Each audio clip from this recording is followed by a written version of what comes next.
আজকের ক্লাসে আমরা যে টপিকটা নিয়ে আলোচনা করব সেটা হচ্ছে এমিলি ডিকিনসন এবং তার লেখা একটা পোয়েমটার নাম হচ্ছে because I could not stop for death. তো প্রথমে আমরা এমিলি ডিকিনসন সম্পর্কে কয়েকটা কথা জানবো, তারপর আমরা পোয়েমটাকে ইন্ট্রোডিউস করব। এমিলি ডিকিনসন, তার জন্ম হচ্ছে 1830 এবং মৃত্যু হচ্ছে 1886, অর্থাৎ তিনি 19th সেঞ্চুরির একজন রাইটার এবং তিনি এই আমেরিকান যে লিটারেচার, সেই আমেরিকান লিটারেচারের যে পোয়েট্রি রয়েছে সেই পোয়েট্রির দিক থেকে one of the most important figures, অর্থাৎ পোয়েট্রিতে তার কন্ট্রিবিউশন অনেক বেশি আমেরিকান লিটারেচারে। এই কারণে তাকে বলা হয় she is one of the most important figures in American poetry of the 19th century.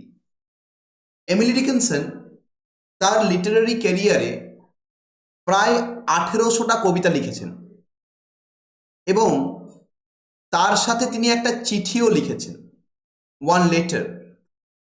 এই যে চিঠিটা, এই চিঠিটা কিন্তু লিটারারি, অর্থাৎ এর একটা সাহিত্যিক বা সাহিত্যমূলক আলোচনা রয়েছে। আর ভাবো, 1800টা কবিতা, একটা নয়, 1800, huge number.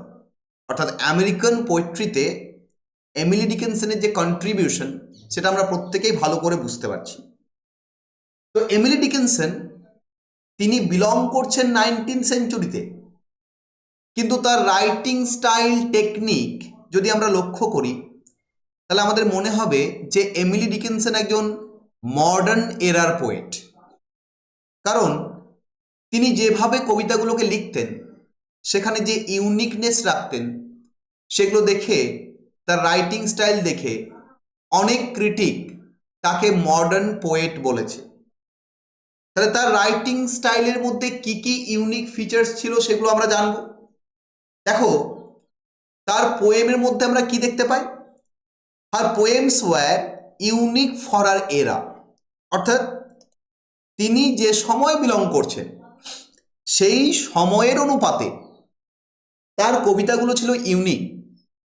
They contain short lines, typically lack titles, and often use slant rhymes as well as unconventional capitalization and punctuation.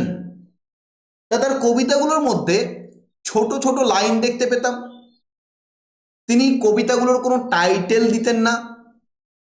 কবিতায় তিনি স্ল্যান্ট রাইম বা হাফ রাইমের ব্যবহার করতেন, তিনি সম্পূর্ণ রাইম ব্যবহার করতেন না। এবং তিনি আনকনভেনশনাল ক্যাপিটাল লেটারের ব্যবহার করতেন। আমি তোমাদের এই যে টেক্সটটা রয়েছে সেই টেক্সটটা থেকে এক্সাম্পল দিয়ে দেখাই, তাহলে বুঝতে পারবে। দেখো, এই যে because I could not stop for death, এই টাইটেলটা বেসিক্যালি পরে দেওয়া হয়েছে। এই কবিতাটার কোনো টাইটেল ছিল না। দেখো, তিনি এখানে ডেথকে, ডিটাকে ক্যাপসে করেছে, আবার দেখো ক্যারেজের সিটাকে ক্যাপস করেছে, আবার আওয়ার সেলফসের ওটাকে ক্যাপসে করেছে, আবার দেখো মাঝখানে ড্যাশ ব্যবহার করেছে, আবার দেখো ছোট্ট লাইন, কোনো একটা লাইন অনেক বড়, আবার দেখো রিদিমটা যদি আমরা মেলাই সেখানে কোনো রেগুলার রিদিম নেই। অর্থাৎ একজন আধুনিক কবির যদি কবিতা আমরা পড়ি, আধুনিক কবির কবিতাতে যে ফিচারগুলো দেখতে পাওয়া যায়, এমিলি ডিকিনসন যদিও তিনি 19th সেঞ্চুরির একজন পোয়েট, তাও তার রাইটিংয়ের মধ্যে আমরা কিন্তু এই ফিচার্সগুলো লক্ষ্য করি। সেই কারণে তাকে বলা হয় যে তিনি তার যে এরাতে বিলং করছেন সেই এরাতে তিনি unique. Many of her poems deal with themes of death, immortality, and also explores aesthetics, society, gender roles, nature, and spirituality. তার কবিতাতে তিনি যে বিষয়গুলোর ওপর লেখালেখি করেছেন সেগুলো হচ্ছে ডেথ অ্যান্ড ইমর্টালিটি, মৃত্যু এবং আমাদের ইমমর্টালিটি। ইমমর্টালিটি মানে কি? চিরস্থায়িত্ব। দেখো, পৃথিবীতে তো কোনো জিনিসই চিরস্থায়ী নয়। আমাদের টোটাল ইউনিভার্সটা সেখানে টেম্পোরারি বিষয় রয়েছে। আমরা কখনোই পার্মানেন্ট কোনো কিছু দেখতে পাবো না। আজকে যেটা রয়েছে সেটা আগামী কিছু বছর পর না থাকতেও পারে। মৃত্যু এই পৃথিবীতে আসবে, মৃত্যু মানেই এটা ডিস্ট্রাকশন। তার কবিতাতে এই যে মৃত্যু এবং ইমমর্টালিটি মানে অমরত্ব, এই দুটোর মধ্যে একটা দ্বন্দ্ব আমরা দেখতে পাই। আর কি দেখতে পাই? অ্যাস্থেটিক্স। তিনি সৌন্দর্যের কথা বলেছেন, তার সাথে সোসাইটি। তিনি 19th সেঞ্চুরির আমেরিকান সোসাইটির কথা বলেছেন, জেন্ডার রোলস। ওই 19th সেঞ্চুরির যে আমেরিকান সোসাইটি, সেখানে মহিলাদের রোল কতটা, প্রত্যেকটা জেন্ডারের মানুষ কি রোল প্লে করছে, এই বিষয়টাও দেখতে পাই। তার সাথে নেচার, প্রকৃতির কথা, এবং স্পিরিচুয়ালিটি অর্থাৎ আধ্যাত্মিকতা, এই থিমগুলো বা এই বিষয়বস্তুগুলো তার যে কবিতাগুলো রয়েছে, ওই যে 1800 কবিতা লিখেছেন, এই 1800 কবিতার মধ্যে আমরা দেখতে পাই। The condition of women in the 19th century, সবচেয়ে বড় ব্যাপার তার কবিতায় যেটা দেখা যায় সেটা হচ্ছে condition of women in the 19th century. আমরা সেই পার্সপেক্টিভ থেকে তাকে একজন ফেমিনিস্টিক রাইটার বলতে পারি। তার আরও অন্যান্য কবিতা আছে, সেই কবিতাগুলো যদি পড়ো সেখানে তিনি একটা ফেমিনিস্টিক অ্যাপ্রোচ দেখিয়েছেন। তিনি নিজে একজন মহিলা, তিনি মহিলাদের যে ইস্যু, মহিলাদের যে ভয়েস, সেই ভয়েসটাকে তিনি রেজ করেছেন তার কবিতার মাধ্যমে। সেই পার্সপেক্টিভ থেকে আমরা তাকে বলতে পারি যে তিনি একজন ফেমিনিস্ট রাইটার। তাহলে দেখো, তিনি যে সময় লিখছেন সেই সময়টার ওপর বিচার করে যদি আমরা তার কবিতার স্টাইলটাকে দেখি, তার কবিতার ফিচার্সগুলোকে দেখি, তাহলে আমরা বলতেই পারি যে Emily Dickinson was a modern writer of her period. তিনি তার সময়ের একজন মডার্ন রাইটার ছিলেন। এবারে ডিকিনসনের এই যে লিটারারি কেরিয়ার, অর্থাৎ এই যে তিনি সাহিত্য লিখেছেন প্রায় 1800টা কবিতা, এই লিটারারি কেরিয়ারকে আমরা 3টে সেকশনে ডিভাইড করতে পারি। একটা সেকশনকে বলা হয় প্রি 1861, আরেকটাকে বলা হয় 1861 টু 1865, আরেকটাকে বলা হয় পোস্ট 1866। এই প্রি 1861 এটা মোটামুটি ওই 1855-54 এরকম টাইপ থেকে শুরু হচ্ছে। 1850-এর পর থেকে তিনি লেখালেখি শুরু করছেন, এবং এই সময়কার যে পোয়েমগুলো সেগুলো কিন্তু ওই কনভেনশনাল নিয়ম কানুনকে ফলো করে তিনি লিখতেন। এবং এই সময়কার তার পোয়েমগুলো, তাদের সাবজেক্ট ম্যাটার ছিল সেন্টিমেন্টাল, অর্থাৎ তিনি হিউম্যান সেন্টিমেন্টকে নিয়ে লিখতেন। হিউম্যান সেন্টিমেন্ট কোনগুলো? আমাদের যে ইমোশন রয়েছে, যে ফিলিংস রয়েছে, আমাদের রাগ, ভালোবাসা, ঘৃণা, ভয় পাওয়া, দুঃখ হওয়া, আনন্দ হওয়া, এগুলোই সেন্টিমেন্ট। অর্থাৎ বাকি অন্যান্য পোয়েটরা সেই সময় যেমন লিখতেন কনভেনশনাল ওয়েতে, তিনিও কিন্তু ওই 1850 থেকে 1861 এই টাইমে যে কবিতাগুলো লিখেছেন সেগুলোর মধ্যে আমরা সেই কনভেনশনাল থিম দেখতে পাই। এবং তার যে পরবর্তী টাইম, অর্থাৎ 1861 থেকে 1865, এই পিরিয়ডটা হচ্ছে এমিলি ডিকিনসনের লিটারারি ক্যারিয়ারের সবচেয়ে ক্রিয়েটিভ পিরিয়ড। এবং এই সময়কার যে কবিতাগুলো, সেই কবিতাগুলো রিপ্রেজেন্ট করে তার লাইফের মোস্ট ভিগোরাস অ্যান্ড ক্রিয়েটিভ ওয়ার্কগুলোকে। অর্থাৎ তার যেগুলো ইম্পর্টেন্ট ওয়ার্ক, যেগুলোর মধ্যে ক্রিয়েটিভিটি রয়েছে, যেগুলো খুব সুন্দর, যেগুলো খুবই বিউটিফুল, সেই বিষয়গুলো কিন্তু আমরা দেখতে পাচ্ছি কখন বাবা? আমরা এই টাইমটাতে দেখতে পাচ্ছি 1861 থেকে 1865 মধ্যে। এই টাইমটা হচ্ছে তার লিটারারি ক্যারিয়ারের সবচেয়ে ক্রিয়েটিভ পিরিয়ড।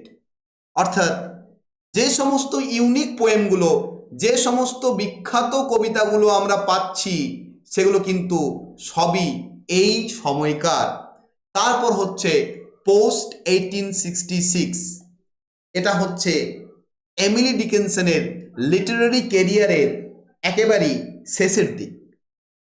এটা হচ্ছে তার জীবনের একেবারেই শেষের সময়টা। এখানে আস্তে আস্তে তার যে পোয়েটিক প্রোডাকশন সেটা স্লো হয়ে যায়। দেখো, যে কোনো মানুষের ক্ষেত্রেই এই ঘটনাটা ঘটে। প্রথমে তার উঠতে টাইম লাগে, স্লো একটা প্রোগ্রেশন হয়, সেখানে ম্যাচিউরিটির অভাব থাকে, তারপর একটা পিক পয়েন্ট আসে। পিক পয়েন্ট কিন্তু দীর্ঘদিন থাকে না, ওই 5 বছর 7 বছর সেটা কন্টিনিউ হয়, কিন্তু পিক পয়েন্ট সেই সময়ই কিন্তু একজন মানুষ তার জীবনের সেরাটা দিয়ে থাকে। এমিলি ডিকিনসনের ক্ষেত্রেও কিন্তু সেটা হয়েছে। তিনিও তার জীবনের সেরাটা দিয়েছেন কখন? আমাদের এই যে 1861 থেকে 1865 এর মধ্যে। তার যে পরবর্তী স্টেজটা কিন্তু আবার সেই স্লো প্রোগ্রেশন। তাহলে এমিলি ডিকিনসনের যে লিটারারি ক্যারিয়ার, এটাকে আমরা এই 3টে স্টেজে ডিভাইড করতে পারি। এবং জেনে রাখবে যে আমরা এমিলি ডিকিনসন এমন একজন পোয়েট যিনি বিলং করতে পারেন 19th সেঞ্চুরিতে, কিন্তু তার কবিতাগুলো টোটালি মডার্ন। সেগুলো স্টাইলের দিক থেকেও মডার্ন, স্ট্রাকচারের দিক থেকেও মডার্ন, আবার থিমাটিক্যালিও সেগুলোর মধ্যে আমরা মডার্নিটি দেখতে পাই। নেক্সট দেখো, আমরা এই পোয়েমটা সম্পর্কে জানব। আমাদের পোয়েমের নাম খুব সুন্দর, because I could not stop for death, কারণ আমি মৃত্যুর জন্য থামতে পারবো না। কত সুন্দর কথা! এই পোয়েমটা মনে করিয়ে দিচ্ছে রবি ঠাকুরের মৃত্যুঞ্জয় পোয়েমটার কথা। রবি ঠাকুরের মৃত্যুঞ্জয় বলে একটা কবিতা আছে, সেখানে দেখবে রবি ঠাকুর বলছে, তুমি তো মৃত্যুর চেয়ে বড় নও, বলছে না, সব কিছুর চেয়ে তুমি বড় হতে পারো, মৃত্যুর চেয়ে তো তুমি বড় নও। আর মৃত্যু একটা এমন বিষয় যেটা হচ্ছে আমাদের লাইফের আলটিমেট ট্রুথ। আমাদের প্রত্যেককেই এই মৃত্যুকে স্বীকার করতেই হবে, আমরা চাই বা না চাই, আমরা মানি বা না মানি, মৃত্যুকে কিন্তু স্বীকার করতেই হবে। মৃত্যুর কাছ থেকে কোনো এসকেপ নেই, জন্মিলে মরিতে হবে, এই কথাটা আমরা প্রত্যেকেই জানি। যার সৃষ্টি আছে তার ধ্বংস আছে। তো এখানে সেই মৃত্যু তো আমাদের কাছে সবসময় একটা ভয়ানক বিষয়। আমরা মৃত্যুকে ভয় পাই প্রত্যেকে, মৃত্যু আমাদের কাছে মনে হয় যে ক্রুয়েল একটা বিষয়। কিন্তু এমিলি ডিকিনসন অন্য কথা বলছেন। তার কাছে মৃত্যু একজন জেন্টলম্যান, খুব সফট, খুব জেন্টেল। তিনি মৃত্যুকে পার্সনিফাই করছেন একজন ভদ্র মানুষের সাথে। কারণ দেখো, মৃত্যুই তো আলটিমেট ট্রুথ। যদি মৃত্যু না থাকে তাহলে আমাদের জীবনের কোনো দাম নেই। আমরা হয়তো এখন ভাবছি যে আমি যদি অমর হতাম খুব ভালো হতো, কিন্তু অমর হওয়াটা ভাবা সবচেয়ে বড় অভিশাপ। কারণ এই পৃথিবীতে যত জ্বালা যন্ত্রণা কষ্ট, সেগুলো কিন্তু ভোগ করতে হবে সেই মানুষটিকে যে অমর। আর মৃত্যু কি করে? এই পৃথিবীর সমস্ত কষ্ট যন্ত্রণা দুঃখ জ্বালা যাই রয়েছে সেগুলো থেকে মুক্তি দেয়। তাহলে সেই পার্সপেক্টিভ থেকে যদি আমরা দেখি, মৃত্যু আমাদের কাছে কোনো অভিশাপ নয়, rather it is a gift. এটা আমাদের কাছে একটা উপহার। তো এখানে মৃত্যুর সেই সিভিলিটিটাকে, মৃত্যু যে ভদ্র সভ্য একটা মানুষ, সেইভাবে কিন্তু রিপ্রেজেন্ট করেছেন এমিলি ডিকিনসন। কবিতাটা কখন লেখা হয়েছে বাবা? কবিতাটা লেখা হয়েছে 1863-তে, অর্থাৎ তার জীবনের যেটা সেকেন্ড পিরিয়ড, অর্থাৎ তার যেটা ক্রিয়েটিভ পিরিয়ড, 1861 থেকে 1865, সেই সময় তিনি এই পোয়েমটা লিখেছেন। এটা পাবলিশড হয়েছে কখন? এই পোয়েমটা প্রথম পাবলিশড হয়েছে পোস্থমাসলি, অর্থাৎ তার মৃত্যুর পর। কখন পাবলিশড হয়েছে? 1890-তে। যে কালেকশনের আন্ডারে পাবলিশড হয়েছে সেই কালেকশনটার নাম হয়েছে পোয়েমস সিরিজ 1, এবং এই পোয়েমটার সেখানে টাইটেল দেওয়া হয়েছে দ্য চ্যারিয়েট। কি টাইটেল দেওয়া হয়েছে? The chariot. এবং এই সিরিজের, এই পোয়েম সিরিজ 1, এই সিরিজের 479 নাম্বার পোয়েম হচ্ছে এটা, অর্থাৎ 479 নম্বর কবিতা হচ্ছে because I could not stop for death. এবং এটা পোস্টমাসলি পাবলিশড হয়েছে তার মৃত্যুর পর। তার যারা ফ্রেন্ডস ছিল সেই ফ্রেন্ডসরা পাবলিশ করেছে। কারা পাবলিশ করেছে? তার ফ্রেন্ডসরা। এই কবিতাটা আবার পরবর্তী ক্ষেত্রে পাবলিশড হয়। পরবর্তী ক্ষেত্রে 1955-এ পাবলিশড হয়, এবং তখন এটা 712 নম্বর কবিতা হিসাবে পাবলিশড হয়। টমাস এইচ জনসন্স তিনি একটা এডিশন পাবলিশ করেন, অর্থাৎ তিনি এমিলি ডিকিনসনের পোয়েমগুলোকে আবার রিপাবলিশ করেন। তো তার যে এডিশন, তার এডিশনে এই কবিতাটা যখন 1955-তে পাবলিশড হয়, তখন এটা নাম্বার হয়ে যায় 712 নাম্বার কবিতা। কিন্তু এটা যখন প্রথম পাবলিশড হয়েছিল, এটা ছিল 479 নাম্বার কবিতা, এবং প্রথম পাবলিশড হয় 1890 সালে। যে কালেকশনটার মধ্যে পাবলিশড হয় তার নাম হচ্ছে পোয়েমস সিরিজ 1, এবং এর টাইটেল দেওয়া হয় দ্য চ্যারিয়েট। এই কথাগুলোকে মনে রাখতে হবে, এগুলো থেকে আমাদের 2 মার্কসের কোয়েশ্চেন্স আসতেই পারে। নেক্সট হচ্ছে স্ট্রাকচার। এই পোয়েমটার স্ট্রাকচারটা কি? দেখো, এই পোয়েমটার মধ্যে 6টা কোয়াট্রেন রয়েছে। কোয়াট্রেন মানে কি? এক একটা কোয়াট্রেন মানে 4 লাইন, অর্থাৎ টোটাল 24 লাইনের কবিতা। তাকিয়ে দেখো, আমরা টেক্সটটা দেখি। দেখো 1 2 3 4, 4 করে দেখো একটা স্ট্যাঞ্জা, 2 3 4 5 6, অর্থাৎ টোটাল 24টা লাইন রয়েছে। এবং এই কবিতার মধ্যে আমরা কি দেখতে পাচ্ছি? ফ্র্যাগমেন্টেশন দেখতে পাচ্ছি। ফ্র্যাগমেন্টেশন মানে কি? টুকরো টুকরো অংশ,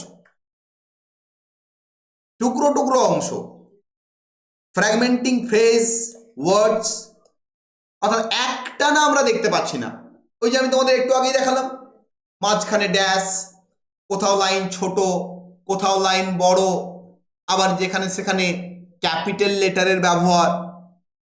তাহলে এটা সম্পর্কে একজন ক্রিটিক কমেন্ট করছেন। ক্রিটিকের নাম হচ্ছে অ্যাডেনাস। অ্যাডেনাস কি বলছে? অ্যাডেনাস ক্লেমস দ্যাট দ্য ড্যাশেস, এই যে তিনি কবিতার মাঝখানে ড্যাশ ব্যবহার করছেন, দেখো টেক্সট আরেকবার ভালো করে। এই যে দেখো, যেখানে সেখানে ড্যাশ, এখানে ড্যাশ রয়েছে, এখানে ড্যাশ, এখানে ড্যাশ, এখানে ড্যাশ রয়েছে, আবার এখানে ড্যাশ। এই যে এত ড্যাশ ব্যবহার করছেন, এগুলো কেন? বলছে dashes have a function of separation of the units of meaning inside the poem. বলছে ড্যাশগুলো তিনি ব্যবহার করেছেন, তিনি কবিতার মধ্যে মিনিং এর সেপারেশন দেখাতে চাইছেন। অর্থাৎ তার কবিতাকে যদি আমাদের বুঝতে হয়, আমাদের কিন্তু ড্যাশগুলোকে মাথায় রেখে মিনিং করতে হবে। in attempt to detach the value of its particular meaning. তিনি বোঝাতে চাইছেন যে কবিতাটা যদি আমরা একটা ওভারঅল মিনিং করে নিই তাহলে আমাদের একটা ভুল ইন্টারপ্রিটেশন হবে। কবিতার একটা ওভারঅল মিনিং তো অবশ্যই বেরোবে, তার সাথে সাথে কবিতার একটা পার্টিকুলার মিনিং বেরোবে প্রত্যেকটা স্ট্যান্জা বা প্রত্যেকটা লাইনের।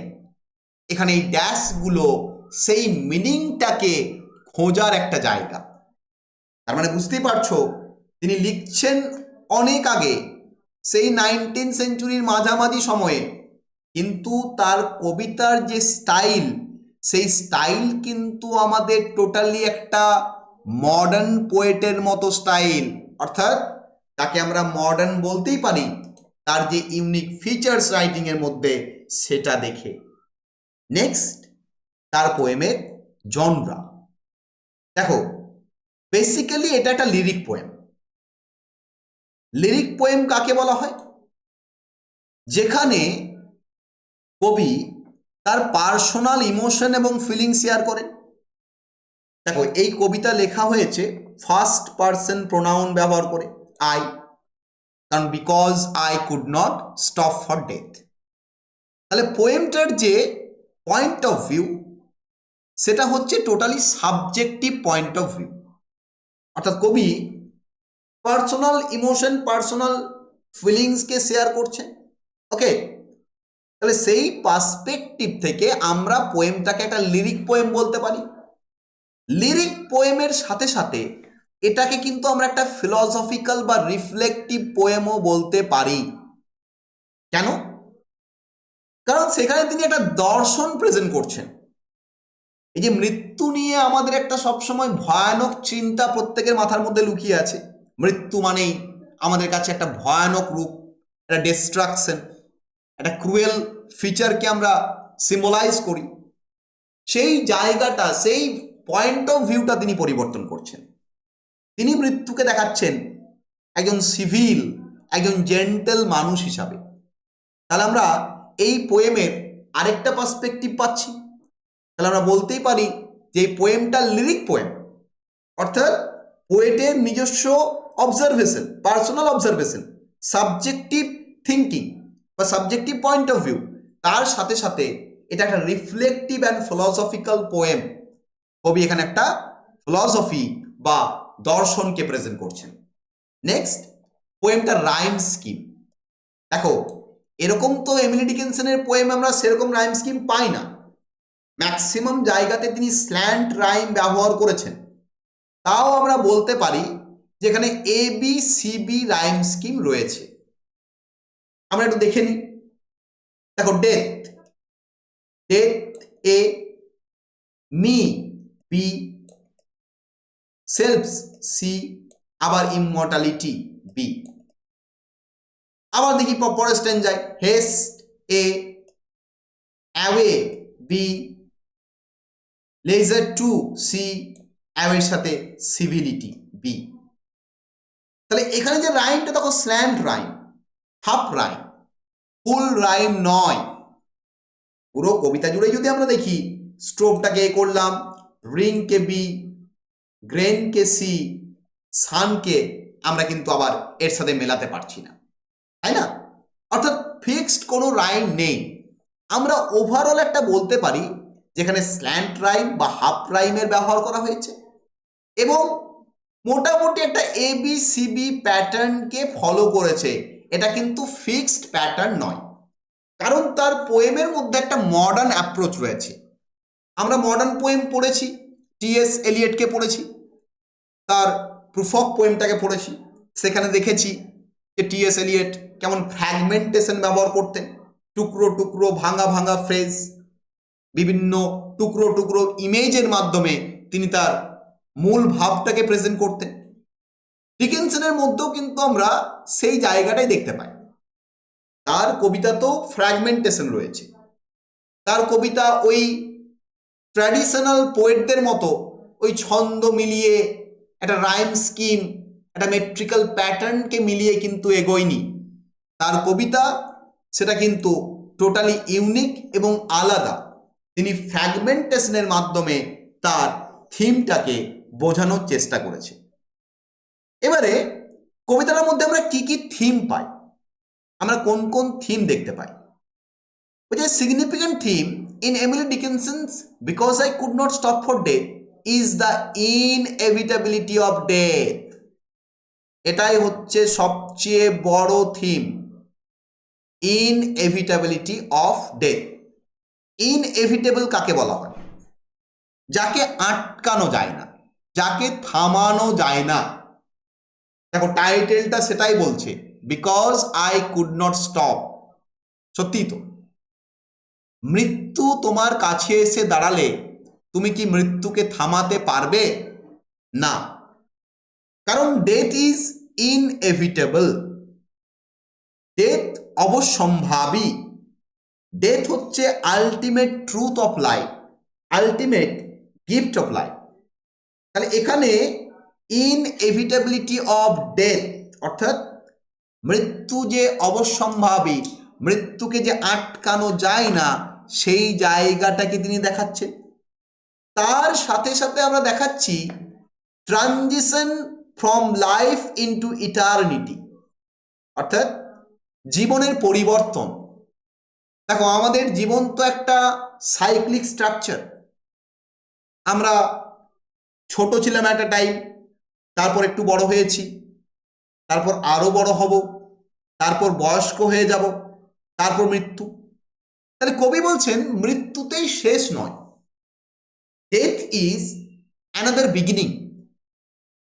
ডেথের পর কবির কাছে রয়েছে ইটারনিটি। ইটারনিটি মানে একটা এমন সময় যেটা কখনো শেষ হয় না।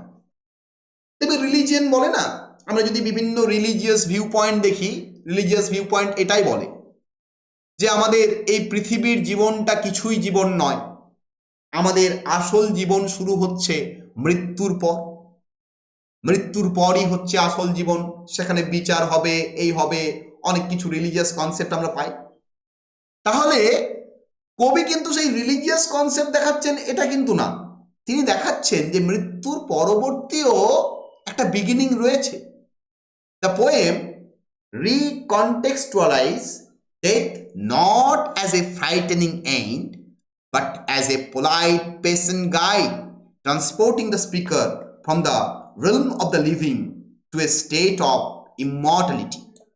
কবি রিকন্টেক্সচুয়ালাইজ করছেন, অর্থাৎ মৃত্যু নিয়ে আমাদের যে চিন্তা ভাবনা, যে মতবাদ রয়েছে তাকে আলাদা করে দেখাচ্ছেন। তার কাছে মৃত্যু কোনো ভয়াবহতা নয়, এটা ফ্রাইটেনিং এন্ড নয়। মৃত্যু তার কাছে পোলাইট, খুব পেশেন্ট, ধৈর্যশীল। মৃত্যু তাকে ট্রান্সপোর্ট করছে এই জীবন থেকে ইমমর্টালিটির দিকে, ক্ষণস্থায়িত্ব থেকে চিরস্থায়িত্বর দিকে। অর্থাৎ মৃত্যুর পর কবির কাছে মনে হচ্ছে কবি যে ওয়ার্ল্ড বা যে জগৎটা পাবেন সেটাই হচ্ছে আসল লাইফ। তাহলে কবি মৃত্যুকে জেন্টেল, পোলাইট, ভদ্র, সভ্য, খুব সুন্দর একটা মানুষ হিসেবে দেখাচ্ছেন। Death is portrayed as a kindly gentleman caller in the carriage. এখানে ডেথকে দেখানো হয়েছে একটা জেন্টলম্যান কলার, খুব ভদ্র সভ্য মানুষ। Making the final journey SIM gentle and orderly. খুব জেন্টেল ভাবে, খুব অর্ডারলি মৃত্যু কবিকে নিয়ে যাচ্ছে তার জগতে। During the carriage ride, the speaker passes scenes. এবং কবি দেখাচ্ছেন মৃত্যু একটা ক্যারেজ নিয়ে এসছে। ক্যারেজ মানে কি বাবা? ঘোড়ার গাড়ি। মৃত্যু একটা ক্যারেজ নিয়ে এসছে, সেই ক্যারেজে করে কবিকে নিয়ে যাচ্ছে। এবং কবি যখন ওই মৃত্যুর যে ক্যারেজ, মৃত্যুর যে ঘোড়ার গাড়ি, সেই ঘোড়ার গাড়িতে করে যাচ্ছে, কবি বিভিন্ন স্থান একের পর এক ক্রস করছে। প্রথমে কবি ক্রস করছে স্কুল। এই স্কুলটা কি রিপ্রেজেন্ট করছে বাবা? চাইল্ডহুড।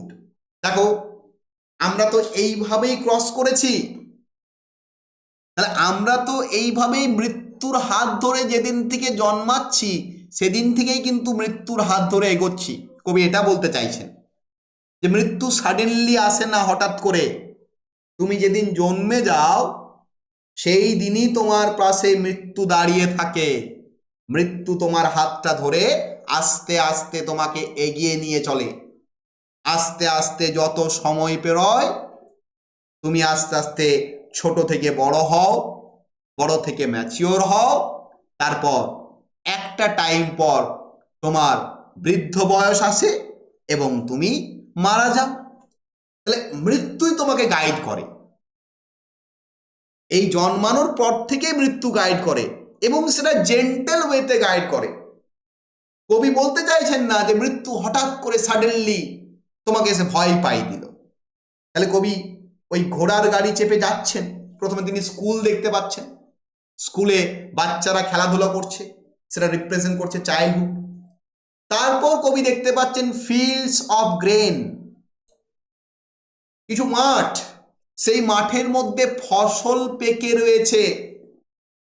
এই পাকা ফসল রিপ্রেজেন্ট করছে কবির ম্যাচিউরিটিটাকে। দেখো, ফসল পেকে গেছে মানে ফসল ম্যাচিওর হয়ে গেছে। তাহলে কবি দেখাচ্ছেন তিনিও একটা টাইম চাইল্ডহুডে ছিলেন। তারপর কবি পেরোচ্ছেন পাকা ফসলের মাঠ ওই ঘোড়ার গাড়িতে করে। এই পাকা ফসলের মাঠ কবির কাছে ম্যাচিউরিটিকে রিপ্রেজেন্ট করছে। এবং একেবারেই শেষে আমরা দেখতে পাচ্ছি কবি সেটিং সান দেখতে পাচ্ছেন, অর্থাৎ অস্ত যাওয়া সূর্য। কবি দেখতে পাচ্ছেন অস্ত যাওয়া সূর্য। তাহলে এই যে সেটিং সান বা অস্ত যাওয়া সূর্য, এটা কি রিপ্রেজেন্ট করছে? এটা রিপ্রেজেন্ট করছে আমাদের জীবনের শেষ মুহূর্ত, দ্য এন্ড অফ লাইফ। এবং কবি এই স্কুল, এই ফিল্ডস অফ গ্রেন এবং সেটিং সান এর মাধ্যমে তিনি প্রোগ্রেশন অফ এক্সিস্টেন্সটাকে বুঝিয়ে দিচ্ছেন।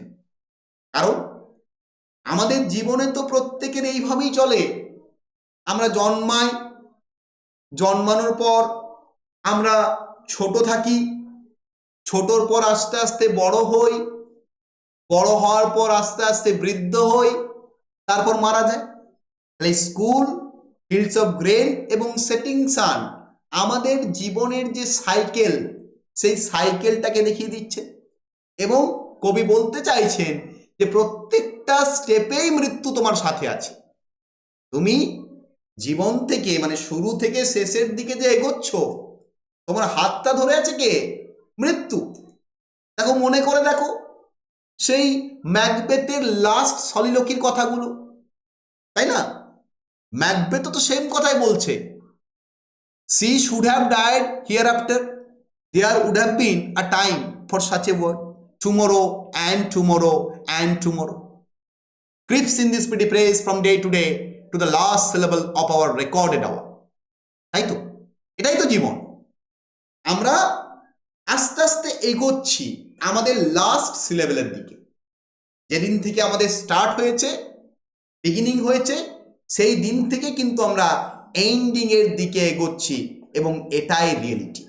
ওকে, নেক্সট হচ্ছে টাইটেল। টাইটেলটা কি দিয়েছে দেখো, কবিতাটা কোনো টাইটেল ছিল না বাবা। এমিলি ডিকিনসন কোনো টাইটেল ব্যবহার করতেন না, তার কোনো কবিতারই কোনো টাইটেল নেই। টাইটেলটা পরবর্তী ক্ষেত্রে কবিতার ফার্স্ট লাইনের ওপর বেস করে দেওয়া হয়েছে। টাইটেলটা কি? Because I could not stop for death, it signifies the inevitability of death. এটা কি সিম্বলাইজ করছে? ইনএভিটেবিলিটি অফ ডেথ, মৃত্যু যে অবশ্যম্ভাবী সেই জায়গাটা, তাই না?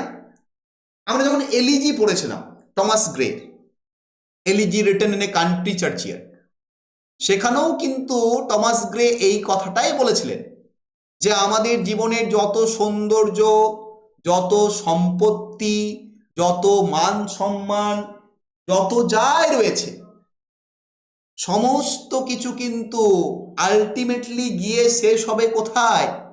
ওই কবরে বা ওই শ্মশানে, তাই না? ইভেন জীবনানন্দ দাস, তারও যদি তুমি বনলতা সেন পোয়েমটা পড়ো, সেখানেও তিনিও এক কথাই বলছেন, আমাদের আলটিমেট জার্নি কিন্তু ওই মৃত্যু, তাই না? অ্যালফ্রেড লর্ড টেনিসন, তার ব্রুক বলে একটা পোয়েম আছে, ব্রুক মানে ঝর্ণা, সেটা পড়ো, সেখানেও টেনিসন কিন্তু ওই মৃত্যুকেই দেখাচ্ছেন। এবং সারপ্রাইজিংলি একটা জিনিস আমরা দেখতে পাই, যে মৃত্যুকে নিয়ে যারা লিখেছেন তারা কিন্তু মৃত্যুকে কখনোই টেরিফাইং ভাবে ডেসক্রাইব করেননি। ম্যাক্সিমাম রাইটার, তুমি ম্যাকবেথে দেখো উইলিয়াম শেক্সপিয়ার লাস্ট সলিলোকিতে মৃত্যুকে একটা রিয়েলিটি হিসাবে দেখিয়েছেন। তুমি বনলতা সেন দেখো, যদি জীবনানন্দ দাশের বনলতা সেন পড়ো, সেখানেও মৃত্যু কিন্তু টেরিফাইং জিনিস নয়। তুমি এলিজি পড়ো টমাস গ্রের, সেখানেও মৃত্যু কিন্তু একটা আলটিমেট ট্রুথ। যে কোনো জায়গাতে মৃত্যুই তো সত্য, বাকি তো সবই মিথ্যা। আমাদের জন্মটা সত্য নয়, কারণ অনেকে জন্মায় না, অনেকে জন্মানোর আগেই মারা যায়, অনেকে মায়ের গর্ভের মধ্যেই মারা যায়, তার তো জন্ম হলো না। কিন্তু মৃত্যু আলটিমেট ট্রুথ, সবাইকে মরতে হবে। এই পৃথিবীতে এমন কোনো ব্যক্তি নেই যে সে মরবে না। ভিখারিকেও মরতে হবে, রাজাকেও মরতে হবে, প্রজাকেও মরতে হবে, সবাইকে মরতে হবে। তিনি মৃত্যুকে দেখিয়েছেন not as a terrifying but as a patient courteous suitor who intervenes in a busy life. তিনি মৃত্যুকে দেখিয়েছেন একজন পার্টনার হিসাবে, যে পোয়েটের কাছে এসেছে, পোয়েটকে এসে একটা প্রপোজাল দিয়েছে যে চলো আমার সাথে আমার দেশে চলো। মৃত্যু কোনো ভয়াভয় নয়, শান্ত ভদ্র একটা মানুষ। It highlights the speaker's inability to pause her life, forcing death to act as a guide on a calm, slow journey toward immortality. টাইটেলটা বুঝিয়ে দিচ্ছে যে আমরা তো কখনো থামিয়ে রাখতে পারবো না মৃত্যুকে। পারবো কি? কারো কি ক্ষমতা আছে? তাহলে তো মানুষ কবেই চেষ্টা করতো। কেউ পারবো না, মরতে হবে। তাহলে কবি বলছেন মরতে যখন হবে তাহলে মৃত্যুকে মেনে নাও, তাই না? মৃত্যুকে অত ভয় পাওয়ার তো কিছু নেই। রবি ঠাকুরের মৃত্যুঞ্জয় পোয়েমটা পড়বে, সেখানেও তিনি বলছেন তুমি তো মৃত্যুর চেয়ে বড় নও, তাই না? কেন মৃত্যুঞ্জয়? মৃত্যুকে যে জয় করেছে সেই তো মৃত্যুঞ্জয়। আলটিমেটলি আমরা মরতে ভয় পাই, সেই কারণে আমাদের মৃত্যু নিয়ে এত কষ্ট, এত যন্ত্রণা। কিন্তু মৃত্যুই হচ্ছে আসল সত্য। জীবনের একটা ফিলসফি আমি বলি, আমার খুব অবাক লাগে। দেখবে যখন কোনো একটা বাচ্চা শিশু জন্মায়, বাচ্চা শিশুটা জন্মেই কিন্তু কাঁদতে শুরু করে, আর তাকে দেখে আমরা যারা বয়স্ক মানুষ আমরা কিন্তু আনন্দ করি যে বাহ একটা বাচ্চা জন্মালো। বাচ্চা জন্মানো একটা আনন্দের খবর, আমরা আনন্দ করি, কিন্তু যে জন্মালো সে কিন্তু কাঁদে। অর্থাৎ সে জন্মে বুঝে যায় যে পৃথিবীর কষ্ট যন্ত্রণা শুরু হয়ে গেছে। কারণ জন্মানোর মাত্রই তো সে কষ্ট পায়, তাহলে সে বুঝে যায় যে এই পৃথিবীতে চলে এসেছি, এবারে কষ্ট ভোগ করতে হবে। আবার যখন দেখবে একটা মানুষ মারা যায়, সেই মানুষটা যখন মারা যাচ্ছে তার মুখটা দেখবে কতটা মলিন হয়ে যায়, কত স্মুথনেস চলে আসে, কত শান্ত হয়ে যায়, মুখের মধ্যে কতটা শান্তি থাকে, আলটিমেটলি একটা মুখের মধ্যে স্মাইলও থাকে। অর্থাৎ সে তো বুঝতে পেরে গেল যে আমি পৃথিবীর সমস্ত যন্ত্রণা থেকে এড়িয়ে চলে যাচ্ছি। আর তাকে দেখে দেখবে আমরা কান্নাকাটি করি। আমরা কেন কান্নাকাটি করি? আমরা কেন কান্নাকাটি করি? কারণ আমরা বুঝতে পারি আলটিমেটলি ও মুক্তি পেয়ে গেল, কিন্তু আমরা রয়ে গেলাম, তাই না? তাহলে এটাই জীবনের ফিলসফি। জীবনের আরেকটা ফিলসফি যে we want everything permanent in a temporary life. এটাও একটা সবচেয়ে বড় ফিলসফি। দেখো আমাদের জীবনটা কিন্তু বাবা পার্মানেন্ট নয়, জীবনটাই তো টেম্পোরারি। তাহলে এই টেম্পোরারি জীবনে আমরা কিন্তু দেখবে সবকিছু পার্মানেন্ট হিসাবে চাই। তাহলে এটাও একটা অদ্ভুত জীবনের ফিলোসফি, এগুলোকে মাথায় রাখতে হবে। আমরা যদি জীবনকে এইগুলো নিয়ে চলি তাহলে আমাদের কাছে মৃত্যু কখনো ভয়াবহ কিছু হবে না, মৃত্যু আমাদের কাছে জেন্টেল মনে হবে। কিন্তু আমরা ভয় পাই কেন? কারণ আমরা ভেবে নিয়েছি যে মৃত্যু একটা ভয়ানক জিনিস, মৃত্যু সব শেষ করে দেবে, ধ্বংস করে দেবে। না, পজিটিভ ফর্মে ধরো, জীবন থাকলে মৃত্যু থাকবে। তাই যতদিন বেঁচে আছো জীবনকে উপভোগ করে নাও। জীবনকে যদি উপভোগ করতে ভুলে যাও তাহলে আলটিমেটলি তোমাকে আফসোস করতে হবে। তাই বেঁচে থাকাকালীন জীবন একটাই পেয়েছো, তাকে উপভোগ করে নাও। আর জেনেই রাখবে যে জীবনের সব কিছুই টেম্পোরারি, কোনো কিছু পার্মানেন্ট নয়, কারণ আমাদের জীবনটাই temporary. So this is the introduction. Okay, দেখো এরপর আমরা টেক্সটটাকে আলোচনা করব।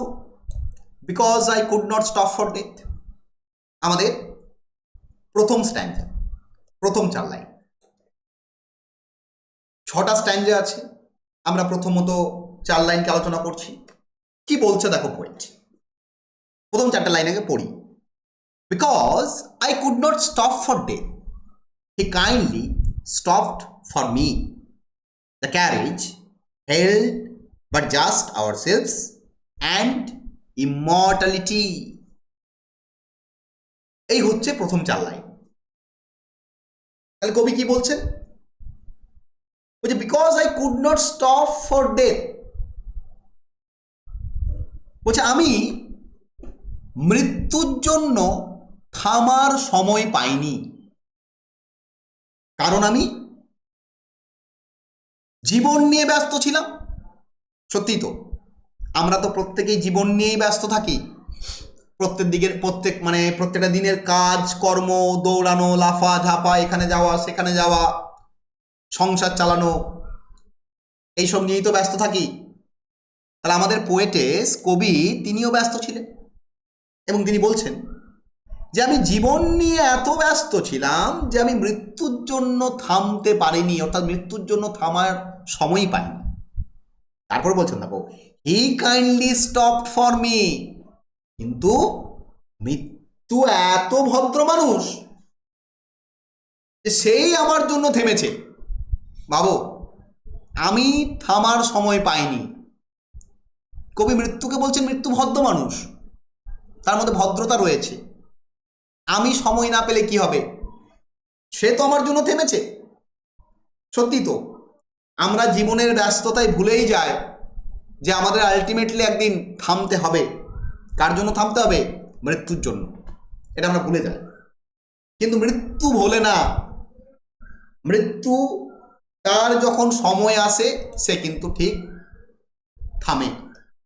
তাহলে মৃত্যু হচ্ছে ভদ্র মানুষ, সে নিজে দাঁড়িয়েছে। কবি দাঁড়ানোর সময় পায়নি। কবি জীবন নিয়ে এত ব্যস্ত ছিল যে কবি মৃত্যুর জন্য দাঁড়ানোর সময়ই পায়নি, কিন্তু মৃত্যু দাঁড়িয়েছে। এবার দেখো নেক্সট বলছে, the carriage held but just ourselves. মৃত্যু কি নিয়ে এসেছে? একটা গাড়ি নিয়ে এসেছে। ক্যারেজ, ক্যারেজ মানে গাড়ি, ক্যারেজ মানে বিশেষ মানে ঘোড়ার গাড়ি। তো কবি যে সময় লিখছেন কবিতাটা তখন তো আর মোটর গাড়ি আবিষ্কার হয়নি, মানে তখন এই 4 চাকা গাড়ি আবিষ্কার হয়নি। তখন ওই ম্যাক্সিমাম ঘোড়ার গাড়িতে করেই সবাই জার্নি করতো। এখন হলে হয়তো কবি ক্যারেজ লিখতেন না, কার লিখতেন। তাহলে কি বলছেন? The carriage held but just ourselves. তাহলে কবি বলছেন মৃত্যু একটা ক্যারেজ নিয়ে এসেছে এবং সেই গাড়িতে আমি এবং মৃত্যু গিয়ে বসলাম। তারপরে বলছে দেখো হাইফেনের সাথে, অ্যান্ড ইমমর্টালিটি, বলছে অমরত্ব আমাদের সঙ্গে ছিল। তাহলে প্রশ্ন আসতে পারে যে ক্যারেজের মধ্যে প্যাসেঞ্জার কজন? 3 জন, আমাদের পোয়েট, মৃত্যু এবং ইমমর্টালিটি, অর্থাৎ অমরত্ব, মৃত্যু আর কবি। এটাই তো জীবন।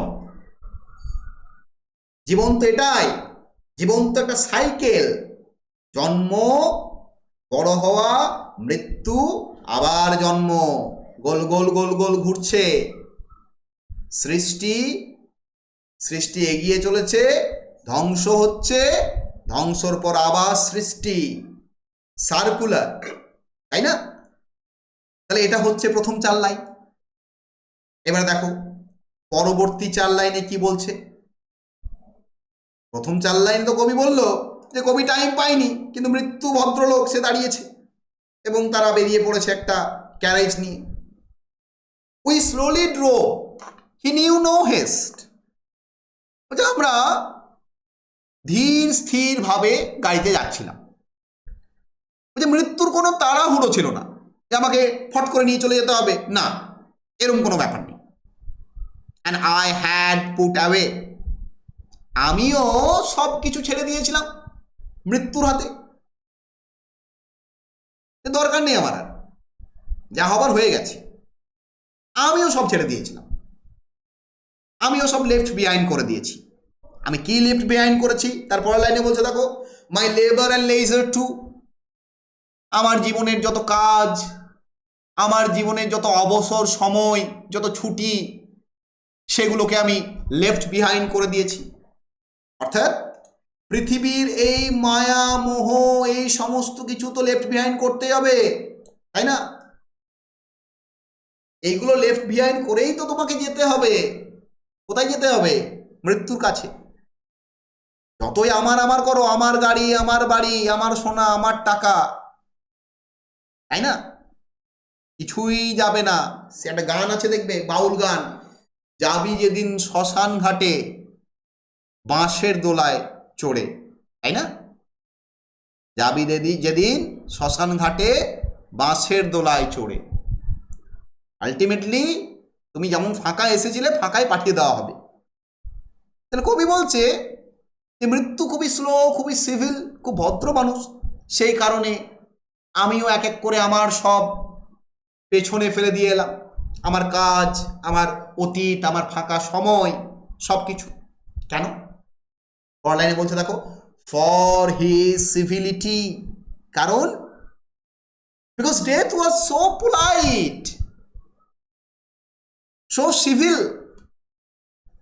মৃত্যু খুবই ভদ্র সভ্য একজন মানুষ। সেই কারণে আমারও মনে হলো যে মৃত্যুর সাথে লড়াই করে লাভ নেই। কই মৃত্যু তো আমাকে লড়াই করছে না, জবরদস্ত করছে না, সে তো আমার জন্য ওয়েট করেছে, সে আমার জন্য দাঁড়িয়েছে, সে ভদ্রতার সাথে আমার সাথে মিশেছে। তাই আমিও ভদ্রতার সাথেই তার সাথে এগোচ্ছি। এবারে দেখো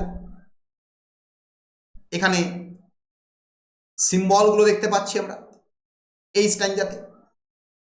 তাদের গাড়ি আস্তে আস্তে এগোচ্ছে। পুরো পোয়েমটা পার্সোনিফাইড বাবা, মৃত্যু পার্সোনিফাইড, ইমর্টালিটি পার্সোনিফাইড, সব কিছু পার্সোনিফাইড। We passed the school where children স্ট্রো at races in the ring. বলছে আমরা একটা স্কুলের পাশ দিয়ে পেরিয়ে গেলাম যেখানে বাচ্চারা খেলা করছিল তাদের টিফিনের সময়। তারা গোল গোল গোল গোল হয়ে ঘুরে ঘুরে খেলা করছিল। বাচ্চারা যেভাবে খেলা করে না, হাত ধরে গোল গোল করে ঘোরে, মেলা রে মেলা, আমরা করি খেলা, এসব বিভিন্ন খেলা আছে, আমরাও ছোটবেলায় খেলেছি। কিতকিত, ডাঙ্গুলি, কত খেলা বাচ্চারা খেলছে। বলছে আমরা সেই স্কুলের পাশ দিয়ে পেরিয়ে যাচ্ছি গাড়ি নিয়ে, দেখতে পাচ্ছি স্কুলে টিফিন আওয়ার্স, রেসেস, রেসেস মানে বিরতি, টিফিন আওয়ার্স। বাচ্চারা সেই টিফিন আওয়ার্সে খেলা করছে, তারা গোল গোল গোল গোল হয়ে ঘুরছে। এই যে গোল গোলটাই তিনি কেন ব্যবহার করলেন? তিনি তো অন্য কিছু ব্যবহার করতে পারতেন। গোল গোল গোল গোল হয়ে খেলছে কেন, ঘুরছে গোল গোল হয়ে? কারণ লাইফ আর ডেথ জার্নিটা বাবা এরকমই।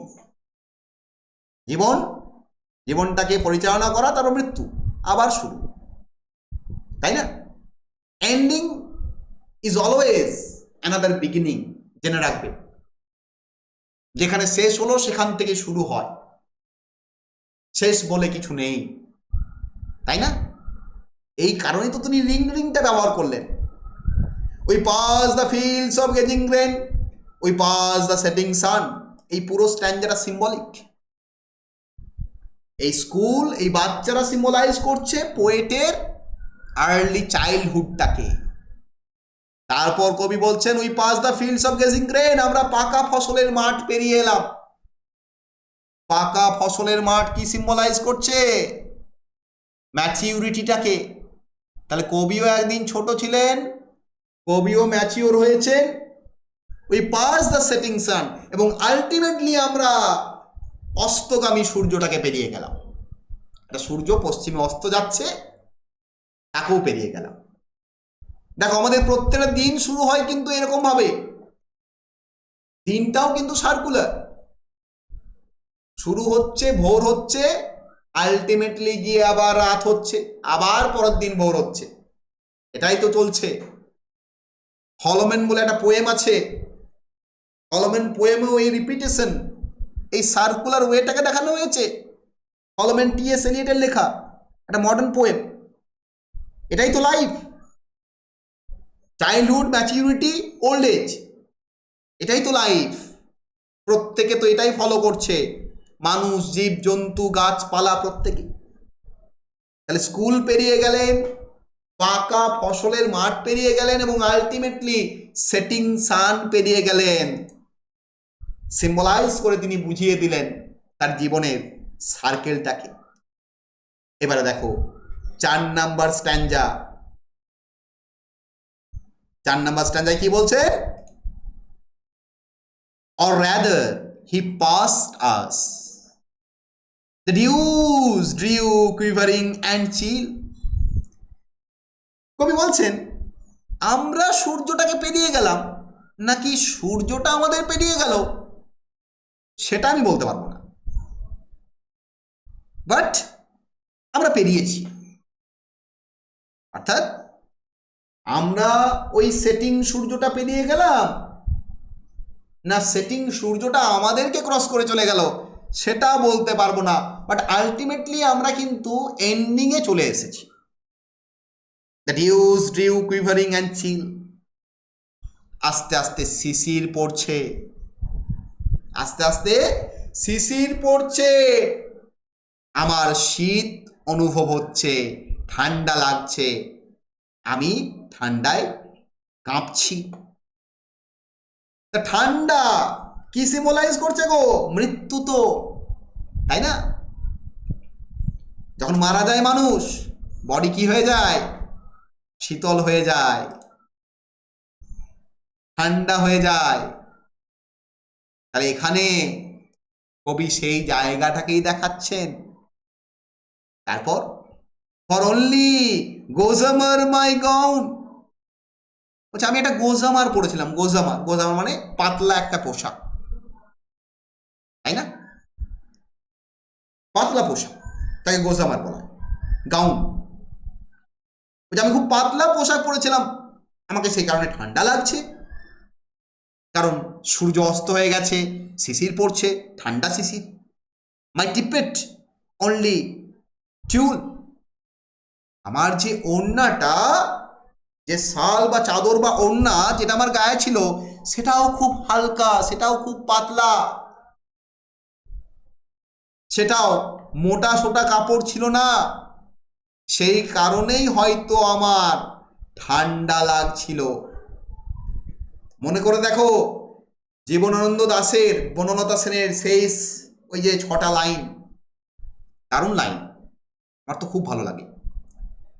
সমস্ত দিনের শেষে শিশিরের শব্দের মতন সন্ধ্যা আসে, ডানার রৌদ্রের গন্ধ মুছে ফেলে চিল, পৃথিবীর সব রং নিভে গেলে পাণ্ডুলিপি করে আয়োজন, তখন গল্পের তরে জোনাকির রঙে ঝিলমিল, সব পাখি ঘরে আসে, সব নদী ফুরায় এ জীবনের সব লেনদেন, থাকে শুধু অন্ধকার মুখোমুখি বসিবার বনলতা সেন। তাই না? এখানেও মৃত্যু সেই বনলতা সেন। কবি মৃত্যুকে একজন সুন্দরী সফট মহিলা হিসাবে দেখিয়েছে বনলতা সেনে। এখানেও দেখো আমাদের কবি তিনি একজন ভদ্র সুন্দর সফট পুরুষ মানুষ হিসাবে দেখিয়েছেন, তাই না? তাহলে কবি শীতল অনুভূত হচ্ছে, মানে কবি মৃত্যুর দিকে এগিয়ে যাচ্ছে, আলটিমেটলি মৃত্যুর কাছে পৌঁছে গেছে, তাই ঠান্ডা লাগছে। এবারে দেখো এখানে এই যে কবির হালকা পোশাক, এই হালকা পোশাক সিম্বলাইজ করছে কাফনটাকে। মৃত্যুর পর তো আমাদের কাফন পরিয়ে দেওয়া হয়, সাদা কাপড় ঢাকা দিয়ে দেওয়া হয়, ঠিক আছে? সাদা কাপড় তো আর বিরাট মোটা হয় না, ব্ল্যাঙ্কেটের মতো তো আর মোটা হয় না, পাতলাই হয়। তাহলে এটা সিম্বলাইজ করছে কাফনটাকে। পরবর্তী স্ট্যাঞ্জা 5 নাম্বার স্ট্যাঞ্জা কি বলছে? We paused before a house that seemed A swelling of the ground. বলছে আলটিমেটলি তারপর আমরা একটা বাড়ির কাছে এসে থামলাম। এই বাড়িটা একটা মাটির ঢিবির মতো মনে হচ্ছে। তার মানে কি গো? কবি কবরস্থানের কথা বলছে। কবি এই যে একটা বাড়ির কাছে এলো, যে বাড়িটা মাটির ওপর ছোট্ট একটা ঢিবির মতো মনে হচ্ছে, এটা আলটিমেটলি কি? কবরস্থান। যাবো তো শুধু এইটুকু, বাড়ি থেকে শ্মশান, আরো একটু দেরি করলে হয় না? এটাই তো আমাদের আলটিমেট কথা। শক্তি চট্টোপাধ্যায় তো এটাই বলছেন, আমরা পৃথিবীতে দেরি করতে চাই, বাট আলটিমেটলি আমাদের বাড়ি থেকে কবর বা বাড়ি থেকে শ্মশান এটাই জার্নি, তাই না? Tomorrow and tomorrow and tomorrow, William শেক্সপিয়ারও বলছে, হয় আজ নয় কাল নয় পরশু যেতে হবে, জন্মেলে মরিতে হবে, অমর কেউ কোথাও রইবে না, জন্মেলে মরিতে হবেই। We paused before a house that seemed a swelling of the ground. আমরা একটা বাড়ির সামনে এসে দাঁড়ালাম, যে বাড়িটাকে দেখে মনে হচ্ছে একটা মাটির ঢিবি। The roof was barely visible. সেই বাড়িটার ছাদ তো আমি দেখতেই পাচ্ছি না, সেই বাড়িটার ছাদ আমি দেখতে পাচ্ছি না। The cornice in the ground, বাড়ির বেশিরভাগ অংশটাই মাটির নিচে। তাহলে এই স্ট্যাঞ্জাতে যে বাড়ির কথা বলছে এটা কি? গ্রেভ। কবি মারা গেছেন, কবিকে কাফন পরানো হয়েছে, কবিকে নিয়ে আসা হয়েছে কোথায়? আমাদের শ্মশানে, মানে কবরস্থানে। মাইকেল মধুসূদন দত্ত, তারও খুব সুন্দর লেখা আছে, দাঁড়াও পথিকবর জন্ম যদি তব বঙ্গে, ঠিক আছে? যদি শুনে থাকো মাইকেল মধুসূদন দত্তের যদি কবরস্থান যাও কখনো, কলকাতাতে আছে তার সমাধি, সেখানে সমাধির ওপর লেখা আছে, তিনি নিজে লিখে দিয়ে গেছিলেন। কি লিখেছিলেন? দাঁড়াও পথিকবর জন্ম যদি তব বঙ্গে তিষ্ট ক্ষণকাল। এ সমাধিস্থলে জননীর কোলে শিশু লভয়ে যে মতি বিরাম, মহির পদে মহানিদ্রাবৃত দত্ত কুলোদ্ভব কবি শ্রী মধুসূদন।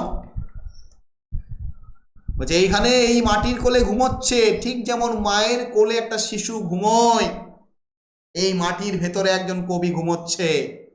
তোমার যদি একটু সময় হয়, একটু থেমে যাও, একটু দাঁড়িয়ে যাও, দেখো এখানে ঘুমোচ্ছে একটা বাচ্চা। বাচ্চা যেমন ঘুমোয় মায়ের কোলে, একজন কবি ঘুমোচ্ছে। সেই কবিকে দত্ত বংশের কবি শ্রী মাইকেল মধুসূদন। দারুণ কথা গো। মৃত্যুকে নিয়ে সব জায়গাতেই দারুণ দারুণ লেখা আছে। মৃত্যুকে কেউ কিন্তু ক্রুয়েল হিসাবে দেখায়নি, কোনো পোয়েটই দেখায়নি। প্রত্যেকটা পোয়েট, প্রত্যেকটা রাইটার মৃত্যুকে জেন্টেল হিসাবে দেখিয়েছে, কারণ এটাই তো আলটিমেট ট্রুথ, তাই না? কারণ ইমমর্টালিটি কনজিউম করবে আমাদের, কুড়ে কুড়ে খাবে। যদি কেউ অমর হয়ে যায় তার জীবনে ভয়ানক কষ্ট। নেক্সট আমরা কি দেখতে পাচ্ছি? ফাইনাল স্ট্যাঞ্জা, তিনি কনক্লুড করছেন সবকিছুকে। কি বলছেন তিনি? তিনি বলছেন, since then it's centuries and yet feel shorter than the day. ওই যে তারপর থেকে আমার শত শত বছর পেরিয়ে গেছে, অর্থাৎ এরপর থেকে এটা ফাইনাল লাইন, এখানে কবিকে কবরস্থ করা হয়েছে। এরপর থেকে কবি বলছেন যে আমার শত শত বছর পেরিয়ে গেছে, and yet feel shorter than a day, এবং আমার ওই শত শত বছর যেন মনে হয় এই গতকাল পেরোলো, সেগুলো আমার একদিনের চেয়েও ছোট মনে হয়। I first surmise the horse's head right toward eternity, এবং যখন আমি বুঝলাম এই জীবনের ঘোড়া, মানে আমি যে ক্যারেজে বসে আছি, যে ঘোড়া, সেই ঘোড়ার গাড়িটা কোন দিকে ছুটছে, তার আলটিমেটলি জার্নিটা কোন দিকে, সেই ঘোড়াগুলোর মাথা কোন দিকে, টুয়ার্ড ইটারনিটি, অর্থাৎ অন্তহীনতার দিকে এগোচ্ছে, চিরন্তনের দিকে এগোচ্ছে, যা কখনো শেষ হবে না। এটাই আলটিমেট সত্য। তাহলে কবির কাছে মৃত্যু মানে কি? ফিনিশ নয়, মৃত্যু মানে ইটারনিটি। তাহলে কবির রিয়েলাইজেশন হলো, আলটিমেটলি কবি বুঝতে পারলেন যে মৃত্যু শেষ নয়, মৃত্যু মানে ইটারনিটি। তুমি ভাবো, আজ থেকে 500 বছর আগে যে মারা গেছে, সে তো এখনো কবরে ঘুমোচ্ছে, সে তো একটা ইটারনাল লাইফ লিড করছে। যদি আমরা একটা ফিলোসফিক্যাল ওয়েতে ভাবি, ফিজিক্যাল ওয়েতে ভাবলে হবে না বাবা। ফিজিক্যাল ওয়েতে আমাদের এটা সেই পাগলের প্রলেপ মনে হবে, কিন্তু কবিতা পড়ছি আমরা সাহিত্য পড়ছি, আমরা মেকানিক্যাল চিন্তা ভাবনা করলে হবে না, আমাদের ফিলোসফিক্যাল ওয়েতে চিন্তা ভাবনা করতে হবে।